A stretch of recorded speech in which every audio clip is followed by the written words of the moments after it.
giving my speech over my soon-to-be new home, 29 Palms, California. I've been there 3 times visiting my husband and noticed some unique things about the tiny old town. Every time I went there, I stayed at a tiny hotel on the base called the Sleepy Tortoise. In fact, the desert tortoise is one on the endangered species list, and it's said if you make them pee, they'll be dehydrated and die. My husband Aaron told me this story once, that his unit was in the field doing training, and they happened to come across a desert tortoise, and his gunny sergeant told them to stop and don't move a muscle. So Aaron said they sat there and didn't move for possibly an hour, just waiting for the tiny little turtle to pass. He knew that the gunny sergeant was just pulling their legs, but I could just picture a bunch of intimidating Marines with big guns just waiting for the little turtle to go happily on its way. As you're driving into the town of 29, looks mostly like a big sandy dump, but most of the Marines there talk about the area and say that it used to be run by the Army, but the Army deemed it unlivable and closed down the area. A few years later, they reopened the base, but not as an Army base, but as a Marine base. 29 Palms is 1.5 hours from Palm Springs, 2.5 to 3 hours from Las Vegas, and an hour from Los Angeles. It is pretty cool that it is close to a lot of really fun vacation spots.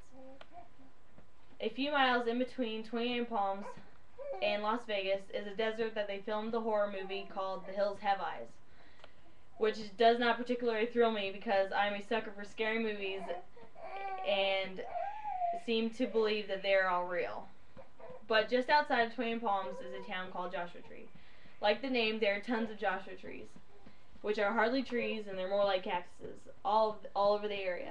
It is said that they are very rare and only found in the area of California and Israel. As you enter into the small town just outside of the Marine base, all the buildings are old and destroyed looking. But if you look beyond that, most of the buildings there are murals of all sorts of things like war battles, dairy cows, nice and hilly scenery, and other pleasant looking pictures. On the main strip of the town, there's an order of businesses that go down the road. There's a barber shop and then a tattoo parlor, and then a barber shop and then a tattoo parlor, and so on. I imagine this is to attract all the Marines that make up about 90% of their business. I'd have to say my favorite part about the area is the road going to the base.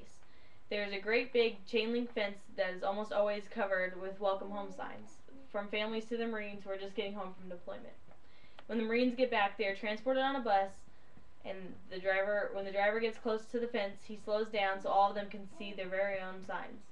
The fence is always so colorful and full of life with heartfelt creative signs. You can always tell the families are ecstatic to have their Marines back safe and sound. I cannot wait to make one of my own in January. As you enter onto the base, there is a big pretty lake to the left. And don't get your hopes up, it's just a sewage lake.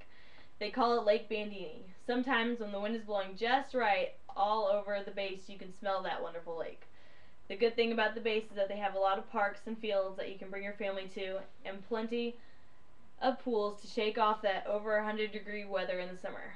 There are many recreational things to do around this area. One that I'm looking forward to is the drive-in theater that's just outside of the base.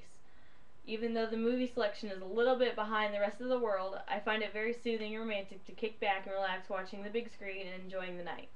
There are many unique things about my new home, but I am more than excited to be able to call it home.